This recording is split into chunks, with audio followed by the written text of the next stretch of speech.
Marami tayong sinasabi ngayon, food system, regenerative agriculture, ang dami ng mga words. Ngayon nakakalito na. Agriculture lang dati. So after talking about GMO, I want to share to you and me and my wife will be sharing to you yung Christian insight on the food system. Kasi sabi yung food system, agriculture lang ito. Naging komplikado na ang buhay ngayon. I was given a recognition as one of the 2021 United Nations Food System Summit Champion noong 20. So we are about 50 sa buong mundo.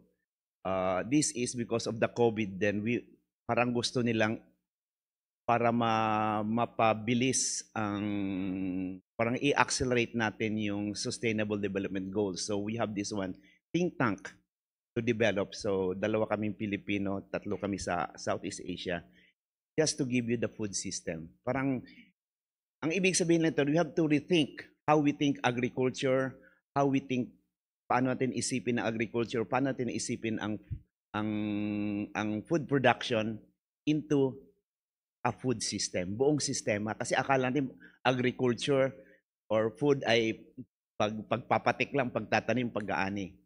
Isipin natin yung buong kalooban ng food system. Ano bang food system? Ang food system ay magsimula sa production. Nakikita nyo yun. Magsimula tayo sa production ng farmer. Alam natin, doon lang tayo nakakaalam for production. Hindi kasama sa food system. Kasama sa food system ay ang processing. Okay? Pag-process noon. Pag-dry, pag-mill, o paggawa into an oil, to biscuit, hanggang sa pag-transport ito. Kasama to sa agriculture, pag-transport. Kasi minsan, ang akala natin, ang food ay kulang, hindi kulang, sobra sa iba, kulang ang transport niya. Hindi nakakarating sa atin. Tinatapon ang sibuyas doon, kamatis, sobra doon, kulang sa atin. Sobra ang gatas or ang itlog doon, kulang sa atin. So yun ang kasama yun sa food system ay ang transportation, logistics. Ang distribution pagdating sa palengke, pag tinda, pag package sa kanya, kasama yun hanggang sa marketing. Kaya minsan ang farmer ay sobrang production niya, wala siyang marketing. Paano niya i-market ito? Kaya kulang tayo. Pati ang access. Minsan nandun ang pagkain, wala naman tayong pambili. Diba? Sobrang pagkain, makita mo sa TV, ang daming pagkain. Sa Facebook, ang daming pagkain. Eh, wala naman tayong pambili. Sunod naman, kasama naman doon ay ang preparation. Paano lutuin? Minsan, gulay, akala natin gulay mahirap lutuin. Then, consumption, hanggang pagkain natin. Kasama na yon. Hanggang pag-dispose natin sa mga excess nating pagkain o kaya mga pinagretasuhan. So yun ang buong food system. Very complex siya. Simplified lang ito. Okay? Next slide please. As a UN Food System Champion, wala mag-next slide dito. Pinipindod pala. Akala ko sere na tayo. Ito yung 5 tracks. Last slide ko to bago tawagin ko ang aking may bahay. Ang track namin na dapat na pinag-aralan dito, ng think tank namin, makadevelop kami ng action track number 1, ensure access of safe and nutritious food for all. Again, we must have an ensure access of safe, hindi lang pagkain, safe na pagkain, nutritious pa, para sa lahat. Parang slogan ni Bongbong ngayon, ano? Hindi magugutom ang Pilipino. Action track number 2, shift to sustainable consumption pattern. Sa pagkain natin ay sustainable dapat, hindi tayo ang pattern ng dapat iba ang consumption level natin. Huwag na tayong tanggalin natin yung fast food as much as possible. Mahirap tanggalin yan sa kabataan, but learn to eat the right kind of food kasi babayaran nyo yan pagtanda nyo. Kami noon, ng kabataan natin, naakyat kami ni Kuya Ek ng kasoy para lang makakain ng yun ang merienda o kaya mamamayabas. Ngayon, tanang na mamamayabas eh. Next is boost nature positive production. Nature positive production, which yun ang pag-uusapan natin mamaya, which is the first in the food system. wala naman talaga nature positive na ako. It's a nature neutral at mas albot lower ang carbon footprint per produce ng production natin. Advanced equitable livelihood. Dapat equitable ang livelihood. Dapat lahat ay makinabang. Kasi nangyayari ngayon, as I always say, any technology will come in, hindi actually ang farmer makinabang, ang consumer ang nakikinabang doon. Kasi pag tumaas ang production, tataas ang supply, bababa ang demand, balik ulit sa 15 pesos ulit ang production ng bili sa palay sa farm gate. Ang producer, ang consumption makakakinabang doon. Then, build resilience to vulnerabilities, shocks, and stress. Kung magkaroon ng pandemic, dapat ready na tayo. Okay? So that's why we decided to have the title on the food systems, first in the food system. Anong una sa food system natin? Which is ang alaga sa bata. Ang pagpasuso sa bata. That's the basis ng una nating pag-usapan ngayon. Kasi nakakalimutan natin yung una eh. We forget our first love. Yung unang design ng Panginoon. Kaya mga bata ngayon, ay ayaw ko mag-asawa, mahal ang gatas. Yun ang pinakamura. Nasa atin ang likha. Kaya mga kabataan, always listen to this. Hindi kayo mamumulubi. Kahit ako, marami mga anak ko, puro breastfeed sila. Nagkaroon ako ng perang kaunti, nakatipid ako. Pinapakain ko lang asawa ko ng nutritious food, pati yung pamilya nakakain ng nutritious food, pati community. So ganun ka-rippling. I will not go into the details, but this time, mas expert ang asawa ko dito, but during the food system champion, yun ang advocacy ko sa hindi pa rin nila maintindihan. Kasi formula milk pa rin ang inisip nila. Kasi nasa utak na natin, pati baby ngayon. Mayroon siyang may dede, yun ang kanyang kuhan. Hindi yung breastfeeding ang pinaka. That's the first in the food system. Ngayon, tatawagin ko ng aking may bahay para magsilita doon. First in the food system, first things first. Bringing back the original design which is of God. So, tawagin ko ng aking may bahay, si Myla Gregorio, na breastfeed ang lahat ng mga anak ko. 6, kaya hindi ako naghirap ng kaunti. Thank you very much. May? Sana na-convince mo na kaagad ang ating mga binata at dalaga. Magandang umaga. Hindi ko alam. Hello, okay. I need to turn this off. I think you can hear me clearly. I'm very happy to be here, but as always, yung dibdib ko. Okay. So, maganda na yung introduction ni Glenn. Parang dapat umikli na ng sobra yung aking presentation, no? But gusto kong sabihin na napakahalaga ng ating pag-uusapan. But it's too common, no? Parang pwede niyong sabihin na parang humihinga ka lang pag kumakain. So, given na yan, hindi na dapat pag-usapan. But just some reminders na ang Panginoon, talking about Himself, sabi niya, the Son of Man came eating and drinking. So, sa kwento niya, sa buhay niya nung nandito siya sa mundo, ang daming involvement, engagement na kasama ang food. No? Tapos, maganda yung message ni Brother ay kanina, konektado pa rin sa parable ni Jesus Christ, ay laging kasama ang food. Yung kanina ay tungkol sa pagtatanim, seed. Meron siyang parable na involve ang mga calves, guya, no? Merong tungkol sa, ano yun? Yung pangpaalsa ng lebadura. No, laging yun ang picture na ginagamit ng Panginoon. And kung maalala nyo rin, ang unang miracle ng Panginoon ay involving wine, isang fiesta, isang kasayahan, involved ang mga pagkain. And then, ang pinakakilalang miracle niya ay ang pagpaparami niya ng tinapay at saka ng isda. Okay?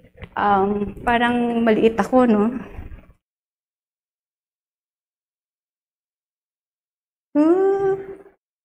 How do I control this? Wait. This one. No. It doesn't move.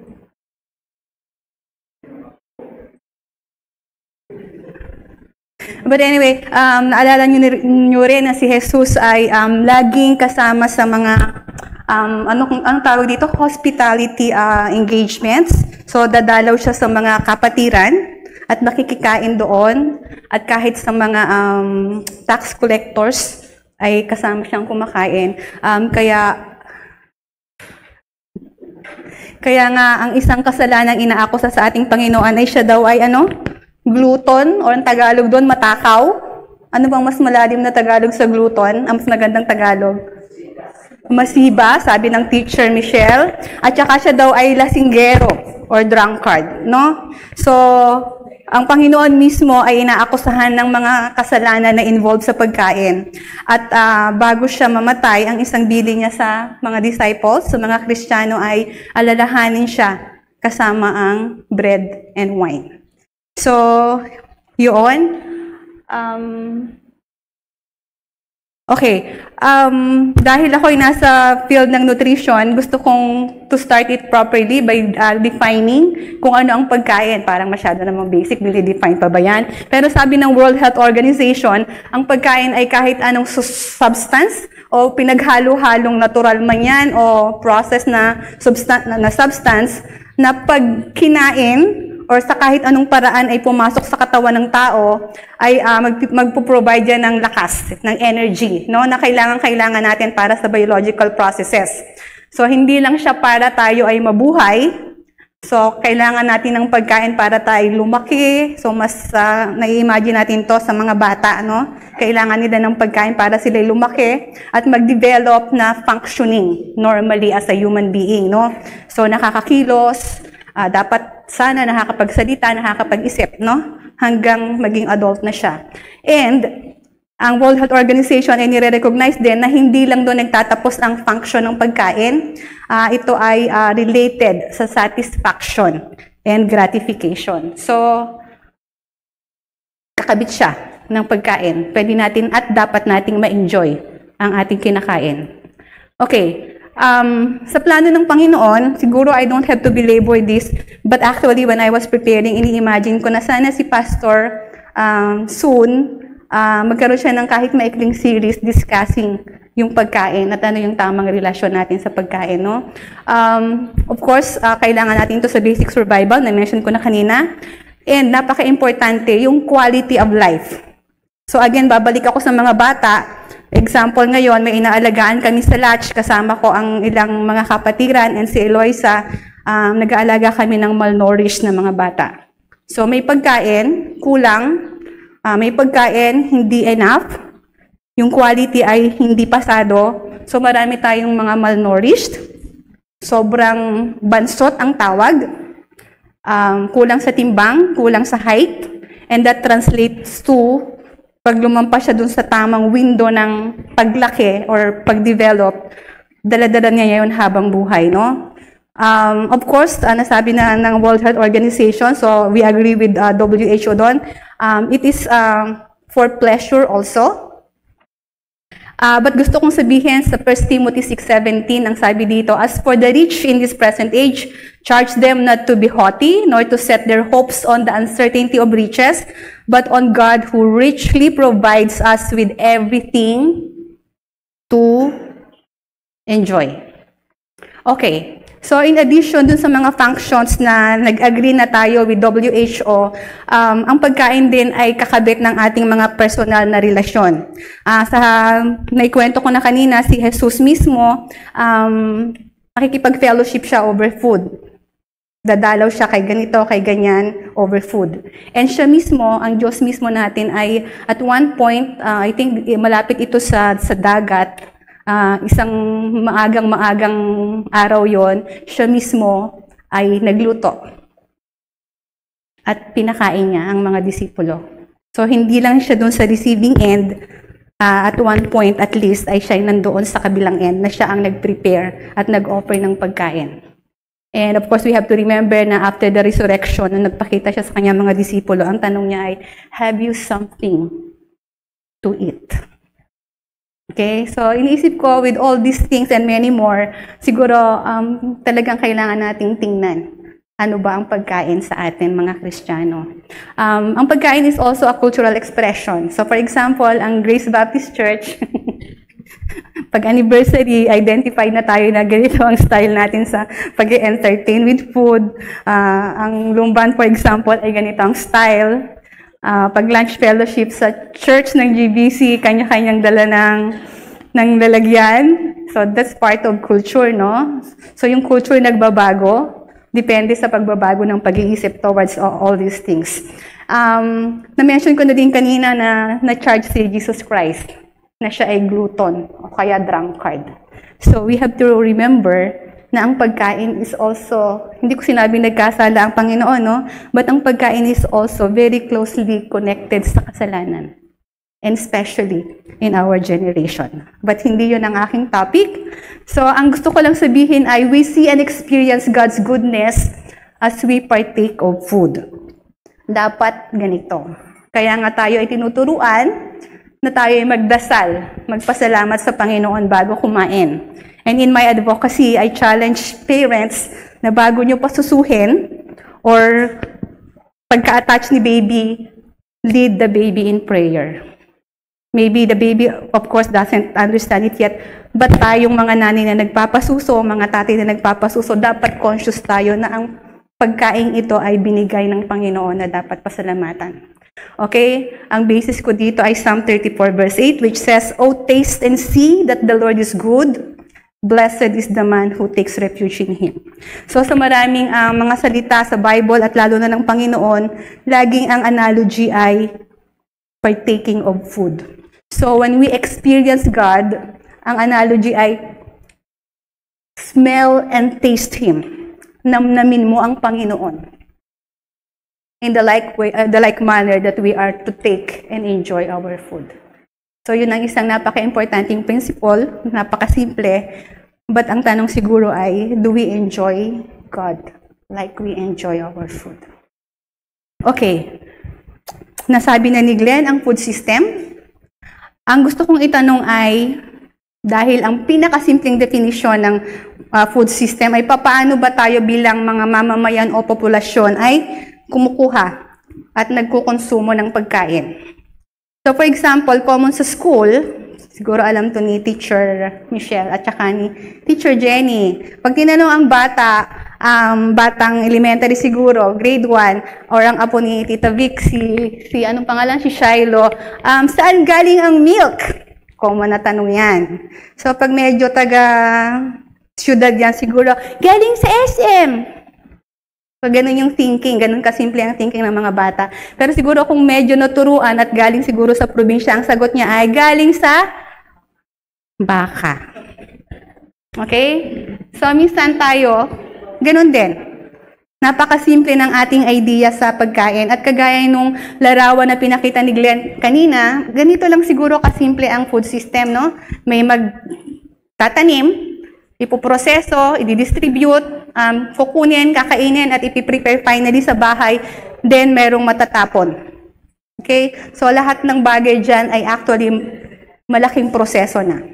But I want to go to what the Food and Agriculture Organization of the United Nations say the food system is. Okay?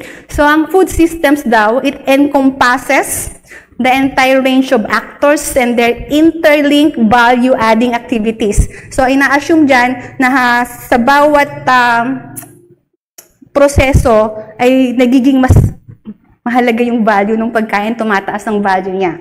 Yun ang sabi ng FAO, no? Yun yung mga activities na involved sa production, aggregation, pag iniipon mo na yung mga harvest mo, processing, i-distribute na, i-consume, at then i-dispose and disposal of food products. Laging ang sinasabi ng food systems ngayon ay galing ito sa agriculture, forestry or fisheries, and parts of the broader economic, societal, and natural environment in which they are embedded. Okay? So this articulates the relationship between food supply chains and food environment, yung ugali o behavior ng consumer, yung mga diet, iba't ibang culture, and even sa Philippines, kadami-daming klase ng diet, kahit sa church na to. And ultimately, ano ba ang outcome nito in terms of nutrition and health nating mga tao? So ito, ang framework na pinangahawakan ng FAO. So from the very simple na drawing kanina na pinakita ni Glenn at saka yung pinakita ko, ganito kasalimuot ang food system. Okay, so sa food system na yan, nakikita nyo yung food supply chain, yung nandun sa bandang dulo, brown yung nasa taas, nandiyan yung production, storage, processing, and packaging. So lahat tayo ay involved dyan one way, actually many ways, no? So for example, merong food system drivers. Minamaneho natin ang food system. Ang isang napakalaking driver supposedly ay consumer. Tayo ang magdidikta kung ano ang gusto natin i-produce nyo. Diba? Ganon. So for example, gusto nila noon malalaki yung saging. Kasi tuwang-tuwa sila pag nakita yung saging ni Glenn galing sa farm, ang lalaki. So mamaya nagre-reklamo sila, hindi daw nila maubos. So, dilipat naman ang production, maliit naman yung saging. So, alam niyo yun, pag ganun-ganon ang demand. But demand as drivers of food system can also come in what you say. So, for example, sa aking advocacy, ang isang lola, I want everyone to pick something up from what I'm saying here sana. Pag ang isang lola ay, yung anak niya ay buntis at nanganak, tapos nakita niyang umiiyak si baby. Ang sabi ng lola ay, sana walang lolang ganito dito sa ating church. Sabi ng lola ay, wala kang gatas. Kulang gatas mo. So, it will drive the mom or the father of the baby to resort to another source of food for the baby. So, that is how powerful ang maliit na salita nyo. So, we are driving the food system in many ways. Gusto ko lang maka-identify kayo dun sa small ways. But there is a kind of driver ng food system. Sorry again sa aking field ng advokasya. Ang milk company has made it a super big business that sila ang nagdidikta sa atin kung ano ating kakainin. Have you noticed, yung mga ka-age ko dito, nung araw wala masyadong gatas ang mga pagkain namin, walang cream. But ang food nyo ngayon, halos lahat invaded na ng dairy products. Can you imagine that Japanese food and Korean food ay kadami-daming keso ang nilalagay sa loob at sa labas? It's unthinkable then for this cuisine to include these ingredients. So they want to produce and earn money at sila ang nagdidikta, kailangan mo to, gusto mo ito. And they make a lot of money. So from small drivers like us, from what we say, to big drivers like this. So nakalagay dyan yung mga drivers. So yung mga actor ay, for example, yung mga farmer, actor yan. Tayo, consumer. And isang malaking involvement, for example, yung mga scientists dito, Kuya Rex, Glenn, and myself were in conference last week sa Manila Hotel. Food systems ang pinag-uusapan ng mga malalaking scientists sa Philippines. So, ganon kahalaga yung food systems, no? And of course, the government is also very much involved here. Sila din mismo sa kanilang iba't ibang field pinag-uusapan ng food system. Kung naalala nyo nung araw, pag gusto mong kumain ng imported, either pupunta ka sa abroad o susulat ka dun sa kamag-anak mo, uwian mo ako ng ganito. Mga 10 years ago, pag type namin kumain ng family ng Indian food or Korean or Japanese na hindi ako magluluto, kailangan naming lumuwas, punta ng Makati. Pero ngayon, sa group, saan ka tumingin? Nandiyan ang Korean food, nandiyan ang Indian food, hinahanap ko na ang Filipino food. So it is how the food system is changing, at least sa mabilis nating maintindihan. No? Yung directly involved tayo. So, yun. So, ang mga polisiya ng gobyerno, for example, in 1990s, panahon ni Ramos, naalala nyo ba yon na binuksan ang trade market, yung tinatawag na free trade, na ang mga produkto ng iba-ibang bansa ay pwede nang maglabas-pasok. Kaya, ang market natin ay na-flood ng mga imported goods, and the Filipinos are just so happy. Diba? Okay, so mga involved yan sa food system. Okay, Pero bakit ba natin sa church or dito sa Sunday School dinidiscuss yung food systems? Just a little background there, pre-pandemic. Malaki na ang problema natin sa kalusugan. At hindi ko napapalakihin yung problema, no? Sabi ng WHO, mga 6 million halos na mga bata under 5 years old sa buong mundo ay namamatay. This is about death. Dahil sila ay malnourished. Okay? And actually, meron ng ibang picture ang malnourished ngayon, yung mga overweight, obese. So, nasa dalawang extreme na. Malnourished, undernourished, maliliit, bansot. At sa kabilang extreme, which is tumataas ng mabilis ang porsyento, ay yung overnourished na tinatawag. Okay, so extreme yung problema natin. And mga 2 out of 3 children, mga 2 years, 6 months to 2 years, ito yung crucial na time sa mga bata, no? Wala silang tamang pagkain. This is pre-pandemic. And then, biglang dumating si COVID. So you imagine kung paano lalong lumala ang problema. And this is the reason why the United Nations the United Nations na mention na to ni Glenn, so lahat ng sasabihin ko sinabi na niya ng mabilis. So nung September 23, 2021, nag-set sila ng stage for global food systems transformation. Nakita nilang malaki ang problema sa food systems. Kailangan magkaroon ng transformation at pumili sila ng mga key people globally. Isa si Glenn doon. So it's a blessing sa isang Kristiyano, no? Na magkaroon ng maliit na voice sa isang global na summit. Although nasabi na nga din niya, parang bingi sila doon sa sinisigaw namin na ang breastfeeding is the first in the food system.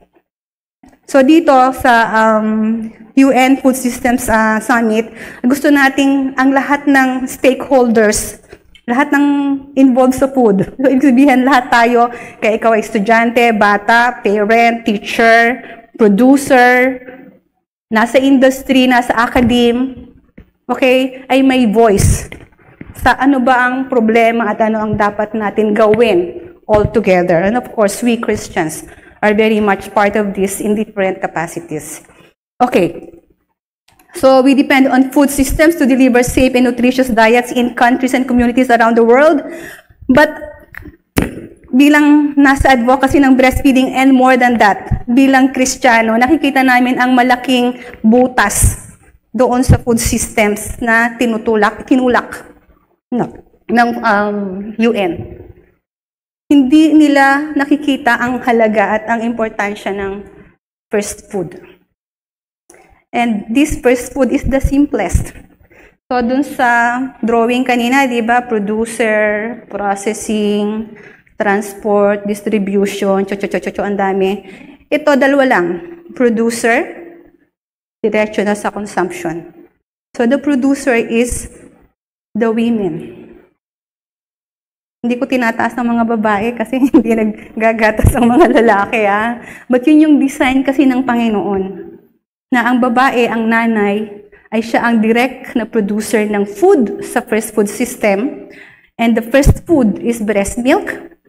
At yun ang pinakamainam, yun ang tamang pagkain para sa lahat ng bata. Okay? Ang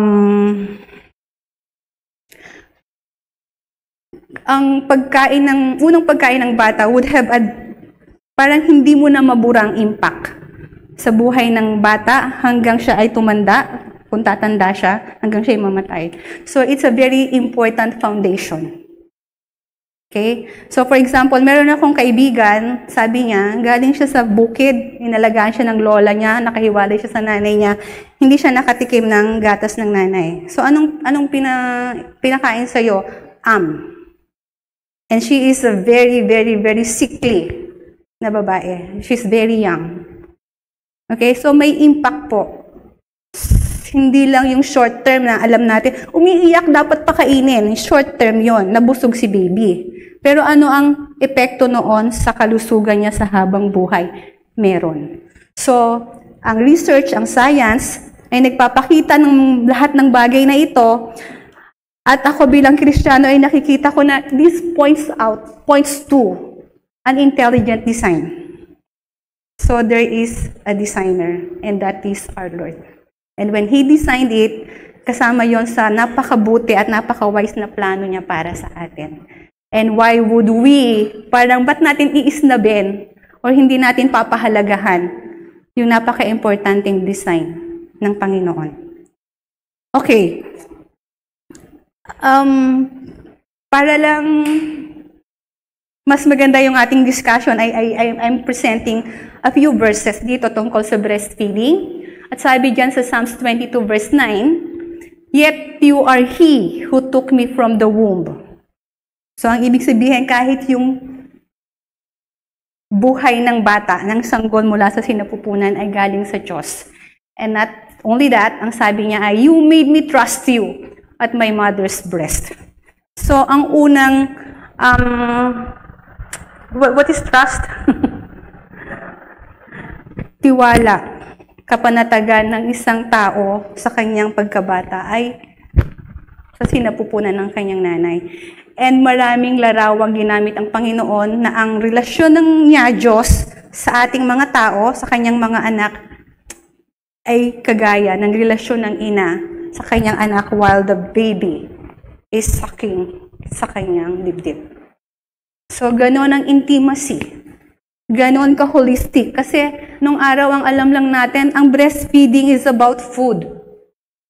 And now we know, I hope we know, from research, it's amazing kung maririnig nyo lahat ng mga bagong kaalaman tungkol sa breastfeeding, that it's more than food.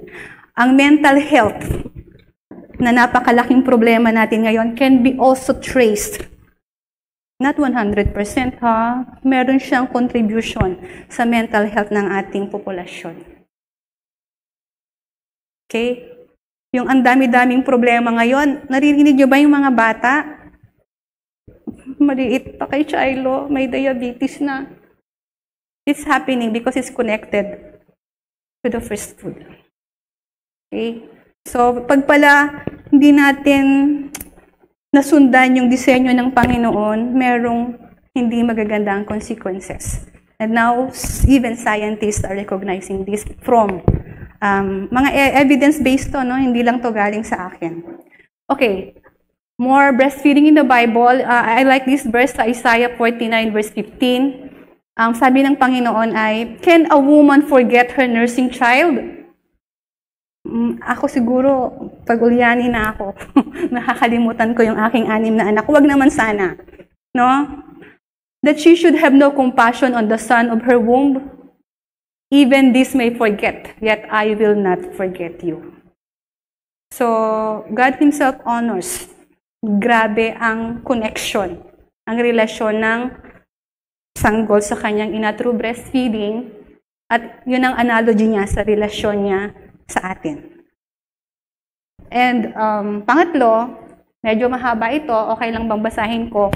That you may nurse. Pag sinabing nurse, hindi ito yung nurse na may white, dito, nakagaya ni Dan, no? Nursing means breastfeeding, no? That you may nurse and be satisfied from her consoling breast. So, ang breastfeeding talaga po dapat ay sa breast, hindi sa bote.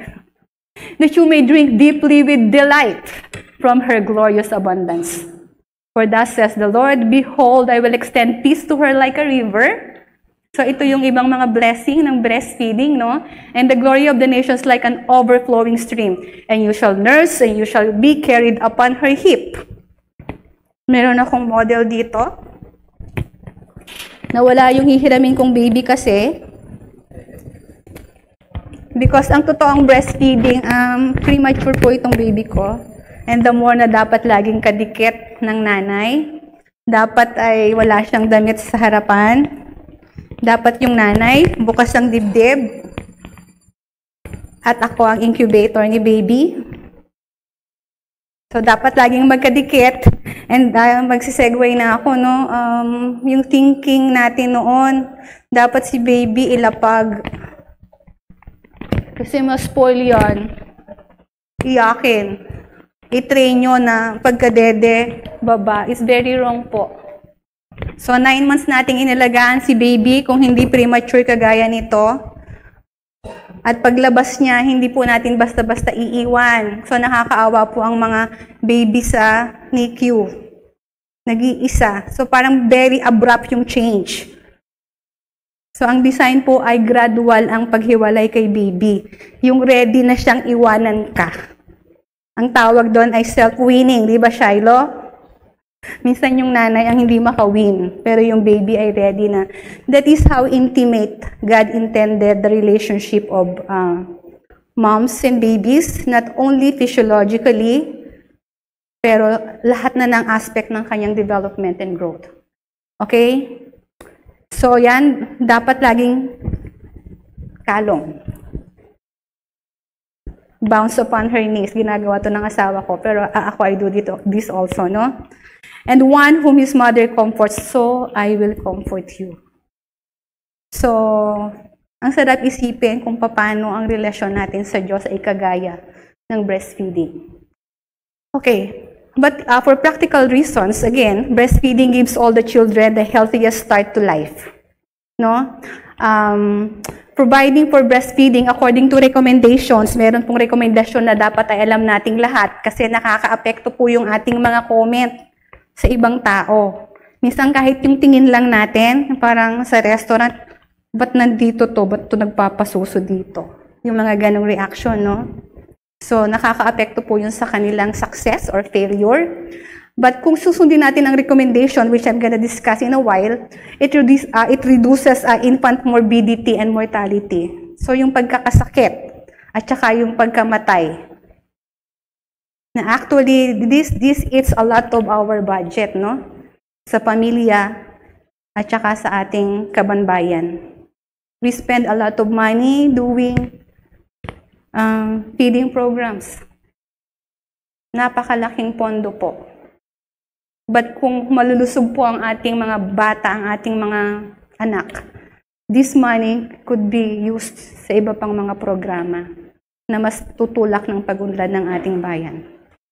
Okay? So, kung maayos po ang breastfeeding, so please note ha, hindi ito basta nakapagpasuso. Merong optimal breastfeeding na tinatawag. So, kakabit yun doon sa design ng Lord na hindi saglit lang ang pagpapasuso. Hindi once a day okay na.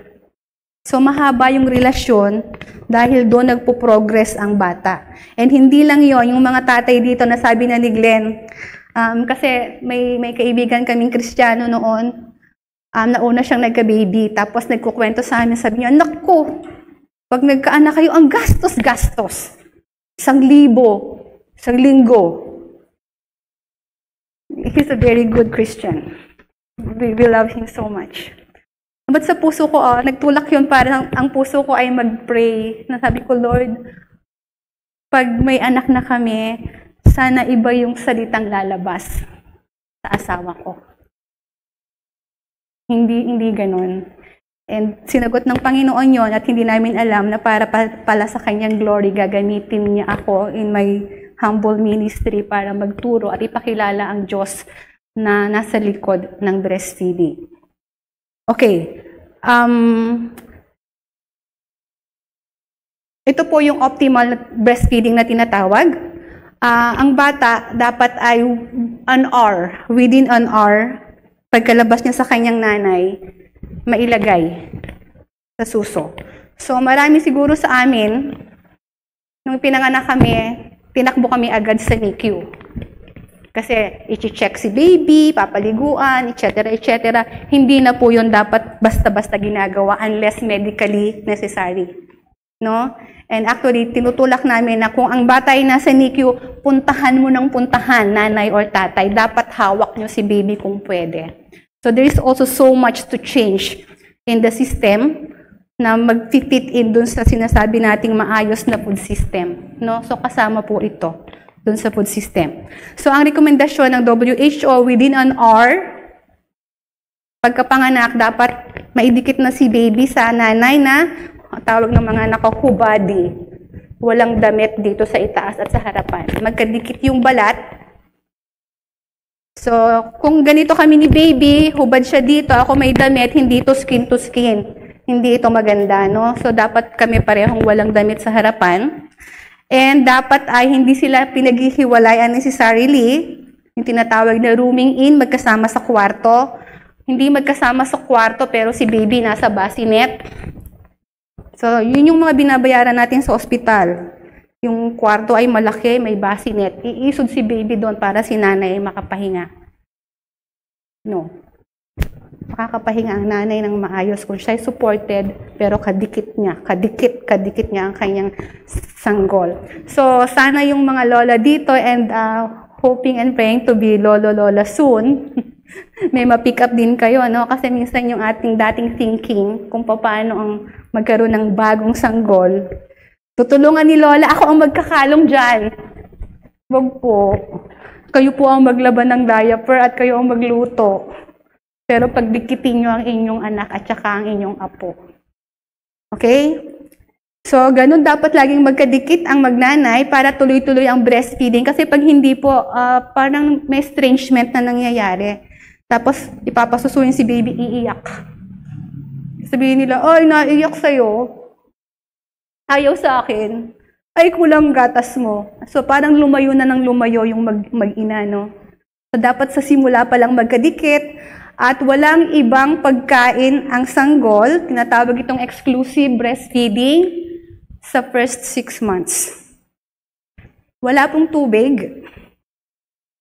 Wala pong walang tiki-tiki. At wala basta-bastang ibibigay na vitamins. They can be very toxic to the very young liver and kidney ng bata. Okay?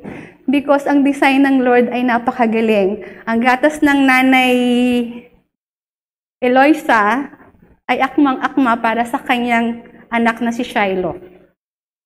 Nung nilabas niya yung kambal, medyo kulang ba sa araw yon? Akmang-akma dun sa kakulangan sa araw kung medyo premature. So, ang anak ni Nanay Eloisa ay, sino yun? Esther, akmang-akma din dun sa baby niya. So, hindi siya super pareho. Alam niyo yung customized sinukat.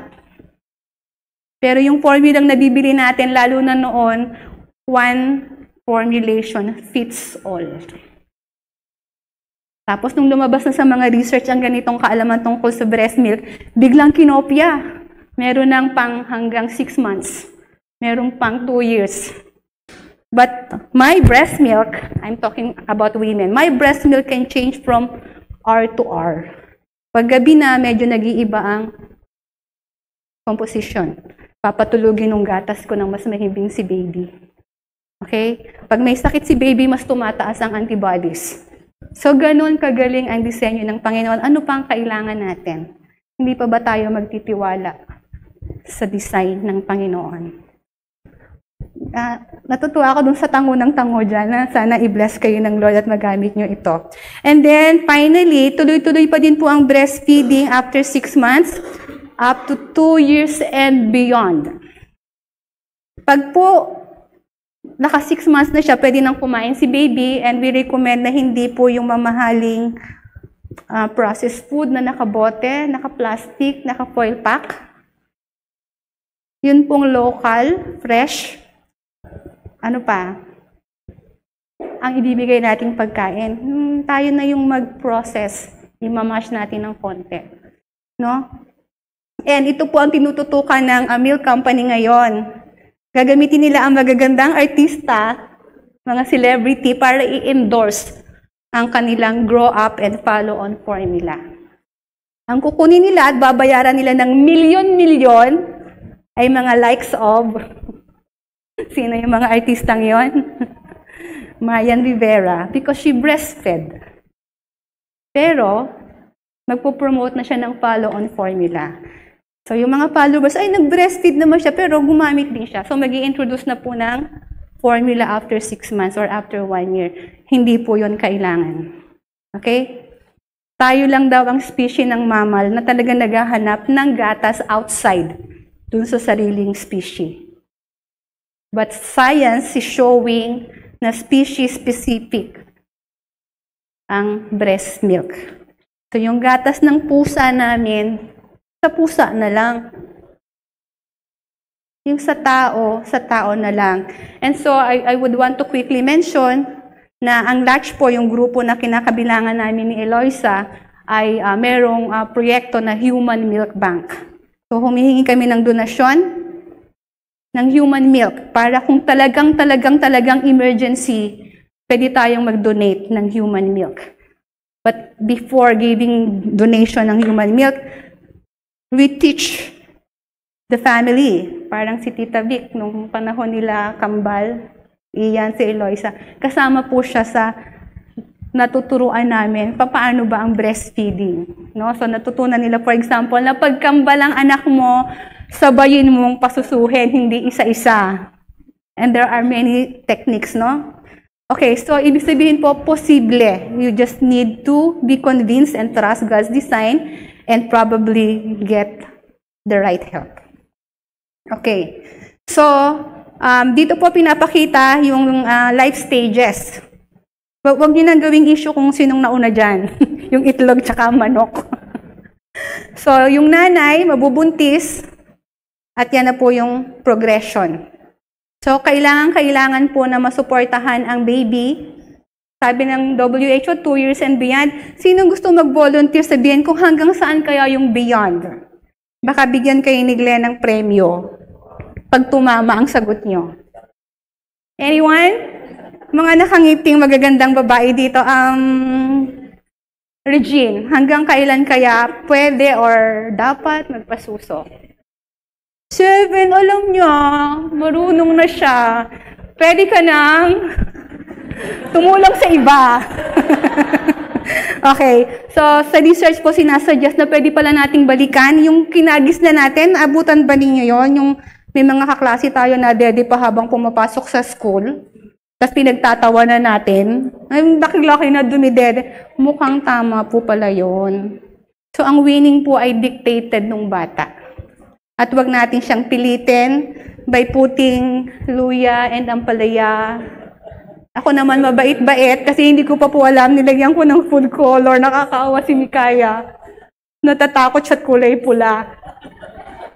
Okay, so there are, Kuya Rex, alam mo na ha, pag nagkaapo ka. Okay, importante pong malaman natin. Kaya natutuwa ako na may mga dalaga dito. May teenager ba dito? Teenager ka pa? Ang concern na po natin ay hindi lang yung mga nanay na buntis. Dapat aalagaan na natin ang ating mga teenager na mga babae. Kasi sila yung susunod na magiging mga nanay sa tamang paraan. Ha? Mataas ang teenage pregnancy. Ingat tayo doon. Kailangan maalagaan na natin ang sanggol the moment na makonceive siya, day 1. So dapat, ibig sabihin nitong mga kapatid na babae, mga kaibigang babae, dapat lagi kayong healthy. Kasi dun sa first 2 weeks na nabuo si baby, maraming importanteng development na nangyayari. Kung kayo hindi healthy, may problema tayo doon. Okay, gusto ko ring i-review sa inyo, mukhang marami nang alam, kagaya ni Regine.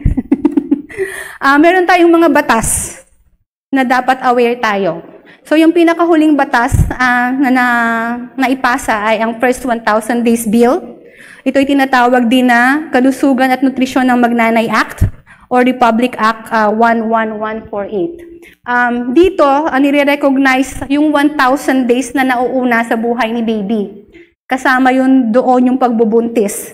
Day 1 mula nung makonceive hanggang 9 months. Kasi dati ang thinking lang pag nabuntis. So hinahabol na natin yung kalusugan ni baby, andun pa lang siya sa sinapupunan. And that means, ang mga babae, mga nanay, alagaan natin ang mga anak natin para healthy sila pag sila ay nabuntis na. So kasama ito sa programang ito, no? And ang sabi nga ng Philippine Pediatric Society, the right nutrition delivered at the right time within these 1,000 days is a window of opportunity. Pag hindi mo nahabol ang magandang kalusugan dito, medyo hirap na tayo sa kanyang age 3 and onwards. Okay? So ito yung tinatawag na first 1,000 days. So 9 months sa sinapupunan at 2 years pagkalabas ng bata, ang compute nyo, 1,000 days. Some little math ng Panginoon na ating nadidiscover. Okay? And there is a more important law na siguro ay ma-encounter nyo lang kung wala itong lecture na ito kapag nanganak na kayo or nanganak ang anak nyo. Okay? Nanganak sa ospital or sa birthing center. Tapos sabi ng nurse or midwife or doctor, bawal po ang bote. Bigla kayong masyashock. Kasi siguro na-program yung mga tao na walang gatas, kulang, tapos dapat bumili ka ng bote, bumili ka ng pump. So, ang mindset nyo ay magbobote ako. Tapos biglang sinabi doon na bawal po ang bote, bawal po ang formula. So, ang reaction ng mga tao, nagagalit sila dito sa batas na to. Kasi hindi sila aware, hindi nila na-appreciate na the law was there to help them, to protect them. Para ding law ng Ten Commandments, no? Akala natin nasasakal tayo. But kung naiintindihan natin, napakaganda ng batas. Okay? Actually, hindi po pinagbabawal ang formula. Minsan, minsan mali po ang language na sinasabi sa mga ospital. Sabi ng nurse, bawal. Bawal ang formula. Hindi po bawal. Ang pinagbabawal ng batas na ito ay yung agresibong promotion and marketing ng infant formula to the detriment nung design ng family na makapagpasuso. So, na-undermine po yung breastfeeding kasi very accessible yung formula eh. Umiyak lang si baby, formula mo na. So, kada po bigay ng magulang ng isang bote or kahit isang onsa ng formula, kumukontra po yun sa successful breastfeeding. Okay? So, kasama po dito yung pagpanahon ng disaster, bumabaha po ang mga ayuda, no? At ang isang malaking ayudang dumarating ay lata-lata ng gatas para sa mga sanggol. Nagkakagulo po sa munisipyo kasi yung mga tao na dapat alam ang milk code ay sila mismo ang nagsasabing, ibigay na natin yung gatas, kawawa yung mga tao. But this is the scenario po. Yung isang nanay, for example, sa Yolanda, nagpapasuso siya. Nakatanggap siya ng isang lata ng infant formula. Eh, yung culture ng mga Pilipino, ay sayang. Gamitin na. Ginamit po. By the time na naubos yung formula, yung baby na sanay na sa bote, hindi na nawala na yung kasanayan niya sa suso ng nanay niya, umiiyak na siya kapag nilalagay sa dibdib ng nanay. And medyo humina na rin. So, nagka-problema. Eh, wala namang pera yung nanay na yon para patuloy siyang bumili. Kasi hindi na libre yung susunod na lata. Negosyo to. And you know, there are records that mahihirap na nanay would be caught stealing para lang maituloy ang pagpapasuso sa bote. Dahil nasingitan nga sila ng donasyon. Pero tayo dapat mas wise tayo kung paano tayo tutulong sa panahon ng mga disaster. So, tutulungan natin silang maipagpatuloy ang pagpapasuso or kung hindi sila nagpapasuso, there is such a thing as relactation. Pwedeng labasan ulit ng gatas ang nanay at pwede rin bumalik sa suso ang sanggol. And even single women, even lola kagaya ko, kung kinakailangan po ay pwede ring magpasuso. That is how amazing po ang design ng Panginoon. Okay. May ilan pang batas, may isa pang batas bago ako mag-close. Ito po yung RA 10028. This is the Expanded Breastfeeding Promotion Act. So kung kayo po ay nagtatrabaho, dapat makita nyo or maitulak nyo na ino-honor ng employer or ng workplace ang lactation period. So, meron pong 40 minutes ang isang nanay na may anak na nagpapasuso, para siya ay pwedeng magpasuso sa workplace, pwedeng may nursery doon, tapos pag break time niya, magpapasuso siya. At pwede rin niyang gamitin ang time na to para siya ay magkolekta ng gatas, na iuwi niya para may gatas ang kanyang anak bukas habang siya ay bumabalik naman sa trabaho. So ito po yung mga karapatan ng mga babae na sana ay nakikita nyo sa inyong workplaces. And kasama din ito, dapat may lactation station. So may lugar na identified and suitable for breastfeeding at saka sa pagkukolekta ng gatas. Ibig sabihin, dapat malinis ito, merong facility, may hugasan ng kamay, sana may ref. So, ito po ay mga importante sa pagsuporta at pagpapatuloy ng pagpapasuso ng mga working moms. Kasi hindi na po pwedeng rason na nagtatrabaho ako, hindi ko kayang magpasuso. And I am a testimony to that. Salamat sa biyaya ng Panginoon. Okay. And practically, again, gusto kong i-mention na ang breastfeeding ay direktang nagko-contribute sa improved social and economic development. For example, ang breastfeeding po ay nag-stimulate ng cognitive development ng mga bata.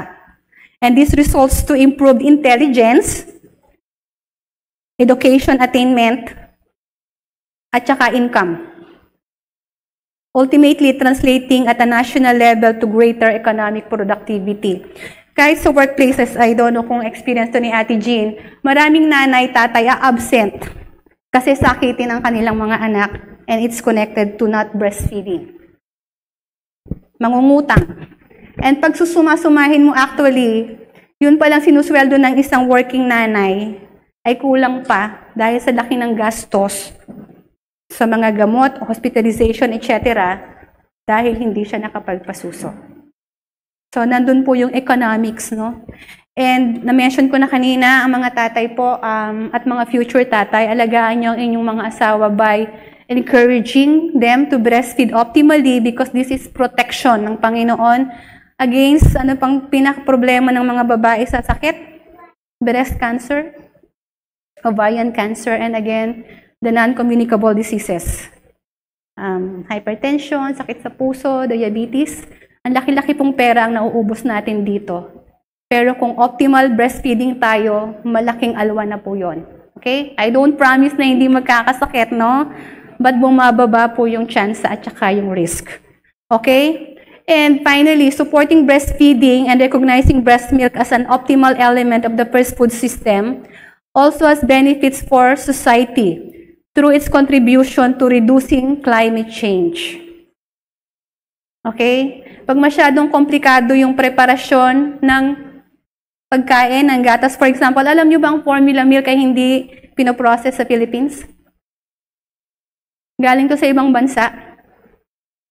At alam nyo ba na nasabi na to ni Kuya Rex sa kanyang lecture, ang cattle industry, ang pinakamalaki ang contribution sa methane gas emissions. Ang methane gas ay matindi ng about 30 times than carbon dioxide. So, ganun siya nagpapainit ng ating mundo. Alalahanin niyo yung init ng mga nakaraang buwan. So, isang malaking contribution po ay processing ng ating mga pagkain and ng formula milk in particular. Tapos, yung gatas na pinroduce sa ibang bansa, ita-travel. So, na-imagine nyo kung ano yung emissions. Tapos i-store. And ang basura po, mga lata, tonelada, billions of tonelada ng lata at saka papel. Ang tinatapon sa landfill na galing lang sa pinaglagyan ng formula milk. So ganito po ang burden ng earth dun pa lang sa ating formula feeding. And of course, water footprints, hindi ko makita yung aking nose, parang mga ilang litro ng tubig ang ginagamit para makapag-produce ng 1 kilo ng formula milk. Parang 97 liters. And please remember, yung processing po ng formula milk ay imimilk yung cow. Parang idadry siya. Tapos mag-i-inject doon ng ibang oil. Para gusto nilang mas lumapit sa gatas ng nanay yung formula ng milk. Maglalagay ng ng maraming asukal. Mataas po ang sugar ng formula milk. And you can imagine, grabe yung process. Just like, alam nyo ba na yung mga chicken na ini-enjoy nyo, kung saan sila nakatira at lumalaki, naka-aircon sila. So, ang ibang mga baboy, naka-aircon din. So, ito yung mga kasama sa food systems natin. Para mabigyan kayo ng masarap na, ano yung beef? Wagyu beef? Madaming research na ginawa. Sarap ng Wagyu beef? Hindi ko alam yun. Wagyu beef, parang ginaya nyo yung liempo. Yung liempo kasi tinahi-tahi yung laman taba. Kaya masarap siya. So yung Wagyu beef, mga scientists ang gumawa nun para sumarap. Yung beef ay nakaganon yung taba. Okay? And maraming karne ay pinapalaki ng ganito naka-aircon. Okay? Alam niyo ba yon? Kinikilabutan ako, nainggit ako sa manok at saka sa baboy, naka-aircon sila. Okay? So, bilang pinakamaikling food chain, yung mother and child diretso, breast milk is more environmentally friendly than breast milk substitutes, which utilize resources to produce, transport, and market. So, ito po. Gusto kong sabihin na hindi po tayo maghihiwa-hiwalay. Ito sila ay nagbe-breastfeed, ito sila ay hindi. Lalo na sa konteksto ng mga Kristiyano. Dahil ang sabi sa Matthew 6:25, do not be anxious about life, what you will eat or drink. Is not life more than food? While mahalaga po siya, life is more than food. So, hindi po tayo maghahati-hati dahil sa issue ng pagkain.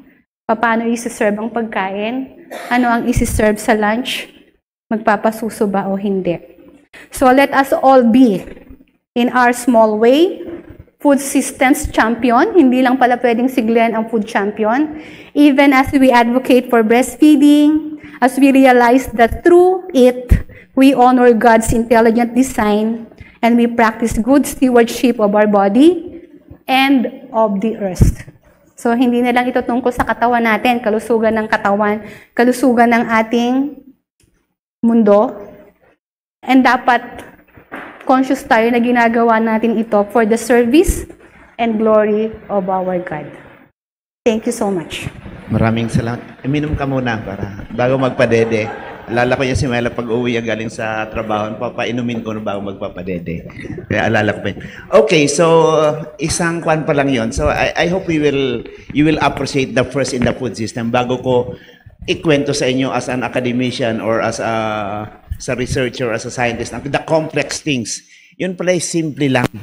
That's why I told you na nakita nyo buong value chain hanggang ganon, producer, consumer na agad, hindi maintindihan ng scientist yun. Napakasimple.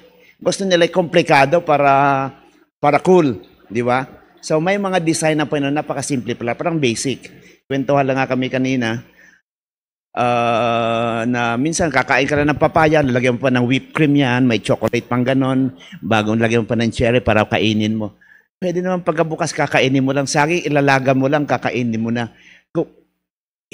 Ibabayo mo pa yan, lalagyan mo pa ng milk, lalagyan pa ng kwan. So, nagiging complex masyado. May mga bagay napakasimple. Saging, bubuksan mo. Ayaw ko ng saging, gusto nila yung apple or peach or mga bagay imported. Anyway, thank you, Myla. So, kita mas magaling mag-lecture ang babae kaysa sa amin. So, any question based on that? So, it's yung mga basic design ng Panginoon ay minsan bago pa sa atin. Hindi yung tinuturo sa klase. Kahit mga medical doctors, hindi sila trained doon about breastfeeding. Kasi minsan may mga kina-counsel si mga ni Myla, mga medical doctor to ha. Na-appreciate nila kasi naging nanay sila, hindi sila marunong mag-breastfeed. Okay, any question? Yes, Carol. Actually, hindi po question. I just want to share for the ladies here and for those who are also online, my experience with my youngest. So I have 5 sons. All of them are full breast fed. I breastfed my youngest 7.5 years. Gusto ko lang i-share yung naging experience ko kasi I had abundant milk with my 4 other sons.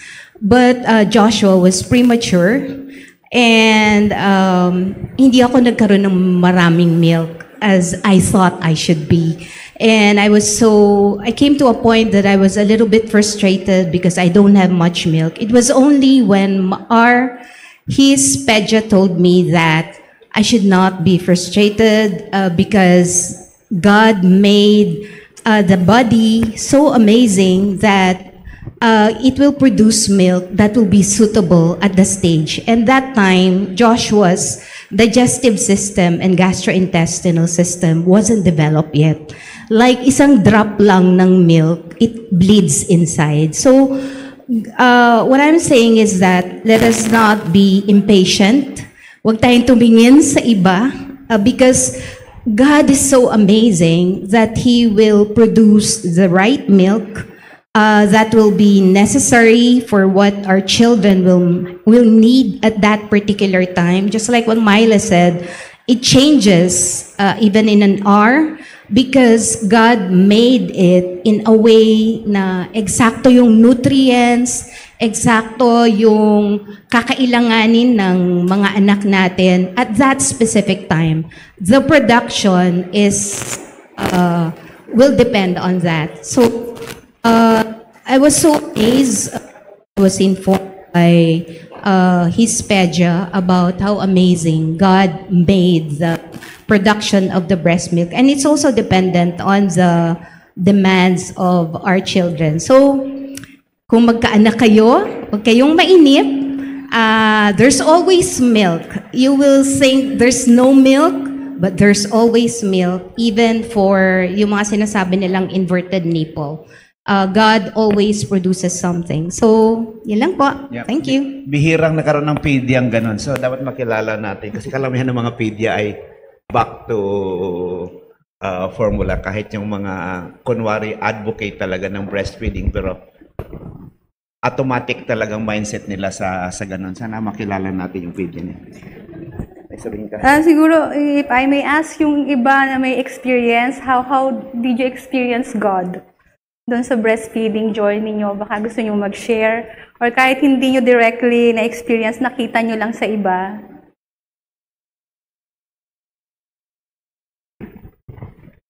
Ayan.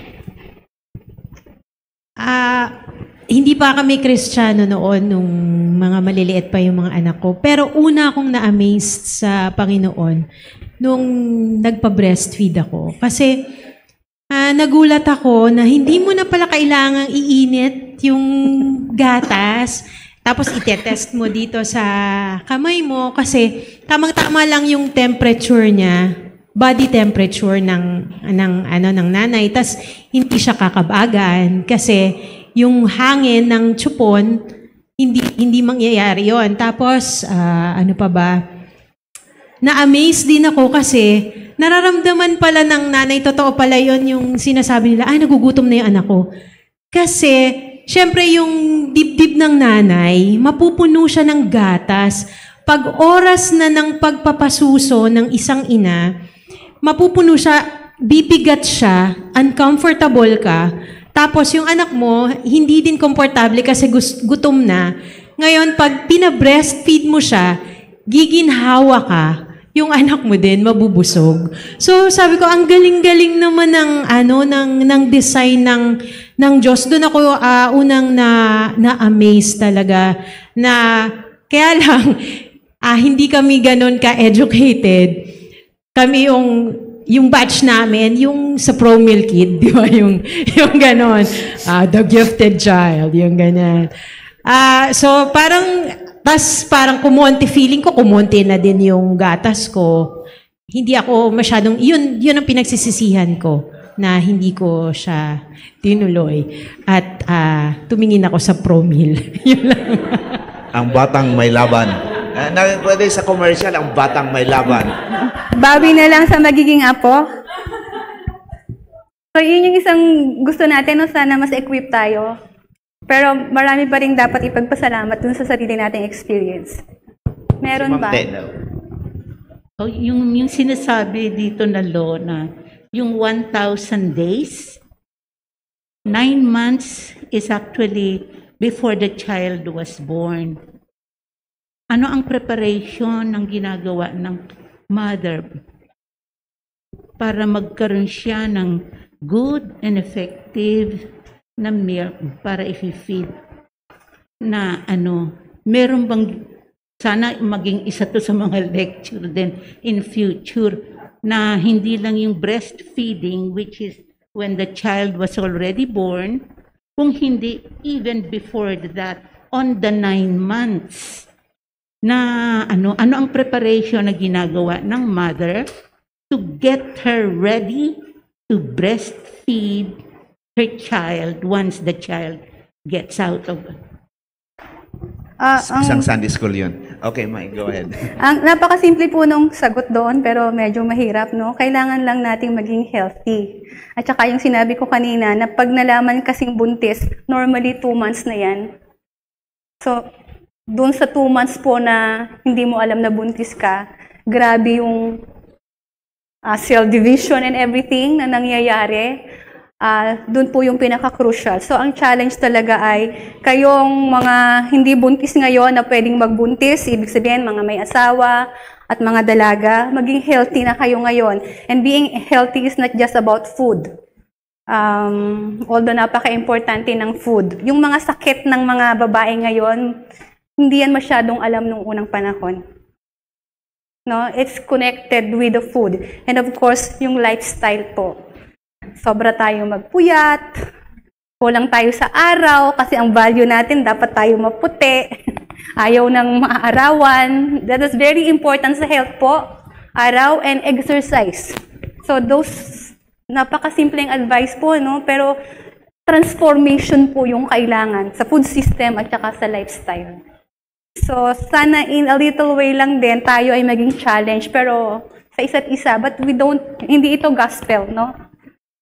Siguro but siguro naging interesting ito, then we will be having another series on this. But last question, kanina pang nakatayo si Brother Ferdy, baka kating-kating na to. Yung tanong ko para sa mga mag-breastfeed in the future, sa mga sana yung lahat ng mag-aasawa pa rito. Ate Maya, yung aking tanong lang, hindi nasagot ni Ate Carol, ay si Lenin kasi ay talagang breastfeed yan. Pero nung 13 months siya, 1 year and 1 month, tumigil siya. Ngayon, sabi ni Kuya Jun, kasi si Mare nagluluto lang, tinanong ko, Mare, bakit nga ba siya tumigil, si Lenlen? Kasi talagang gusto namin at least hindi lang 2 years. Kasi si Mare, hello. Nagpadedi pa siya sa iba. Ngayon, ano yung factor? Bakit parang tumigil? Sabi kasi ni Mare, para nag-diarrhea si Lenlen, tapos hindi niya pinadede, hindi niya masiguro kung isang araw o isang beses lang. Hindi na siya dumede. So, tuloy-tuloy na. Factor po ba yun yung parang may na-miss siya na isang, at least meal or isang araw? So, para sa kapakanan ng lahat. Yeah. Thank you. Yeah, kaya kailangan natin ng tamang edukasyon kung paano i-manage yung mga ganong sitwasyon, no? So, for example, merong tumawag sa akin just kagabi, no? Kristiyano to at meron siyang hyperthyroidism. So, ang isang management doon na yun na ang tinitingnan is radioactive treatment. And that would mean she has to stop breastfeeding for 1 year.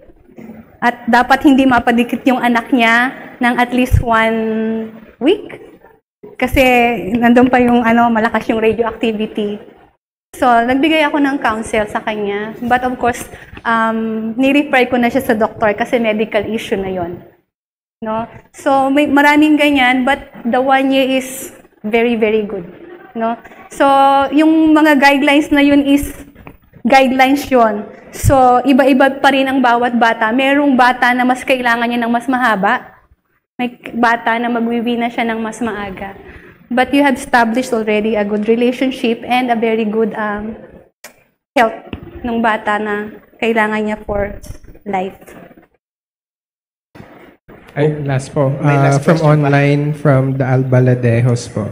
Thank you, Tita Myla, for your talk and your advocacy about breastfeeding. In addition po sa sinabi ninyo na advantages ng breastfeeding, I would like to add and emphasize na ang breast milk is the gold standard of nutrition for babies in its first few days of life. Ang breast milk din po ay very important for the gut microbiome ng baby. This is one of the reasons why hindi masyado sakitin ang baby kung na fully breastfed siya. breastfeeding will impact the life of a person from childhood to adulthood. Sadly, there are still a lot of Filipinos who think that formula milk is better than breast milk. Yeah. Sa mga Salvadejo, mga nutrition tsaka animal science yan. Yan ang kanyang thesis kasi. So, maraming alam si Asa sa breast milk. So, thank you. Okay, siguro may series pa tayo. May last words ka na, Myla? So, Before ulitin ako ko lang, magsalita, no, bago na sana ang mag-pray. ating pagkain at kahit ang breastfeeding kung sakali, na sana ay mas maging normal dito sa ating small community, ay gawin natin honoring God at para tayo ay lalong makapagserbisyo sa Kanya. Sa family context po, pwede na ang nanay ay nasa bahay at nagpapasuso dahil nasabi ko na yung ekonomiya, nababawi din po sa gastos na pwedeng kailanganin mo dahil hindi ka nag-breastfeed. Yung iniisip mo na dapat makapagtrabaho ako at magsweldo. But we recognize na yung iba talagang kailangan magtrabaho, no? And there is help and pwedeng magpasuso na nagtatrabaho. So, pinaranas po yun sa akin ng Lord para pwede kong sabihin sa inyo na ako ay nag-aaral ng MS noon, nagtatrabaho, pero hindi po nakatikim ng formula si Mikaya. Actually, pinatikim ko siya kasi na-entice ako dun sa advertisement. Ay, ayaw ni Mikaya. Gumaganyan siya. Eh, di natapon si isang lata. Sabi ko, kaya ko na to, kaya ko na to. So, yun po, sana alam nyo din kung sino ang inyong lalapitan kasi crucial po yun. Nabura ng mahabang panahon na nabombard tayo ng advertisement. Yung ating natural na alam mo yun, we are designed to do this eh. Parang yung mga pusa at aso natin, no? Normal sa kanila magpasuso. Dapat ganun din yung tao. Pero nabura yon dahil sa madaming promotion ng produkto na pwede nating bilhin. So, maibalik po sana natin and we give glory to God. Thank you very much. Thank you very much, Myla. Siguro magkaroon tayo ng counting series nito. Hindi pa tayo pinag-usapan yung natural childbirth din. Isa yun advocacy ng naming pamilya. Kaya puro tayo baak ng baak. So it's a natural way. Design din. Nangyayang yan, baak ng baak na lang. But it's a preparation for all of us. At saka sa breastfeeding, last trivia ko ay, hindi naman trivia, yung mga asawa ang pinaka-relax. Kasi hindi ka na magtitimpla ng gatas. Igaganon mo lang yung bata. Pag umiyak ang bata, igaganon mo lang. Minsan ako nga nagbubukas nadidede ako, tapos iiyak ulit yun. Nilipat ko na lang ulit. Totoo ba ito sa experience ni IS at saka ni Ian? Asan na yung mga yan? Yan. But ang pinaka-trivia ko talaga ay nagtatrabaho siya na maraming milk sa ref namin. Minsan, pina-coffee ako ni Myla. Sabi ko, ba't malabnaw? Inom lang ako ng inom. Ang pagkatapos niya, kumusta ang coffee mo? Sige, ayos naman. Pero mukhang kulang ang creamer. Yan pala, wala na pala kaming creamer. Breast milk ang nilagay niya doon. Kaya pala ako bumait sa asawa ko. Pero ang ibig sabihin, parang napaganon ako. Pero tama, species to species. Dapat ba parang napapakuan tayo? But that's the normal thing. Totoo yun. Okay. So with that, let's end in prayer. Aming Panginoon, kami po ay nagpapasalamat sa pagkakataon na ito, nabigyan yung pagkakataon para pag-usapan ang original design. We are so amazed, Panginoon, simple things that you cause us to be awed, Lord, by those things. Sana, Lord, ay lalo niyong ma-realize ang original design, ang inyong design which is natural, ang inyong design na napakaikli ng food system, Panginoon, from producer to consumer na hindi na kailang other logistics, marketing, and all the rest. Sana, Lord, ay ma-realize namin ang kanyang design pa rin. Ang nature's design niyo, Panginoon, ang nangunguna sa amin. Sana ay maintindihan namin lahat na ito at manamnam namin at the same time, Panginoon, ma-apply namin sa aming buhay bilang mga Kristiyano. That as a Christian, the original design is still the best. Bless us now. In Christ's name we pray. Amen. Maraming salamat.